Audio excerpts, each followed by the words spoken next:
Питер таны бичлэг дээр яана өн загсан тосыг шидан лолинж цог уугуул шидаа да гар хөл мэджүрх юм уу судал хатурх юм уу судал нэрсэх юм уу өргөд яана гар хөл мэджүрхэд одоо судал бүглэрснээс болоод сүлдэн залгаад яана одоо тал мөдөрлөтөр болох юм уу тийм юмд шидаа өн хоёрыг цог уугуул үлдэнд одоо нэг дэхэн гэж хэлээ тэ тэр үед яана өн загсан тосных нь шидаа загсан тосны шидаа шахан шудраг гаагаад өгчээ. Тэгсэн лолинжиг нь авахгүй байдаг байсан усад олон байсан та. Тэгээ өнөөдөр энэ бичлэг дээр шидаа лолинжиг нь шидаа шатрыг наруулаад өгье. Тэгвэл өнөөс яна одоо судал хатурах одоо цус бүглэрэх, цусан судас бүглэрэх, судал хатурах, нэрсэх, тэхүүл яна гар хөл мэджүрэх, өргөд яна өлөг өөхөлсөн, тэхүүлээс арх хуухснаас болоод яна өлөг гөмтөж их өргөдөөс да мартамхаа болж их иймэрхүү юмд өн бүр үйлдэл үзүүлнэ. Тэгэхээр өнөө хоёр юм шидаа цогтноо уугуултай үйлдэл нэг дахина.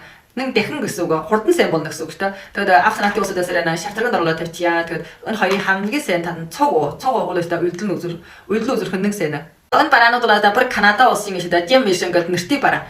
Бүх төрхийн яда 3 их шидэ одоо ийм божимпинг дотор шидэ 3 их божимпинг дотор энэ Jim Mission-ийн бол 2-д орж байна. Тэгэхээр тань бол санаа амар төвшин гэсэн. Энэ бол гадаадын нэртэй бараа. Сууд гадаадаас нааша манай улсын одоо бүх байцаалтыг дамжиж орж ирж байна. Тэгэхээр чанарын батлаг бол одоо асуудал байхгүй. Тийм одоо ямар ч чанарын батлаг байхгүй гэх юм уу эсвэл одоо тийм нэрт бүтэгдэн биш юм уухаар тавшлын юм одоо сайн чанартай сайн нэртэй одоо ийм батлагтай юм уулсан надаа үйлдэлгэн илүү шүү дээ. Тэгэхээр авах санаатын усудаас энэ шаардлага дөрөд аваа.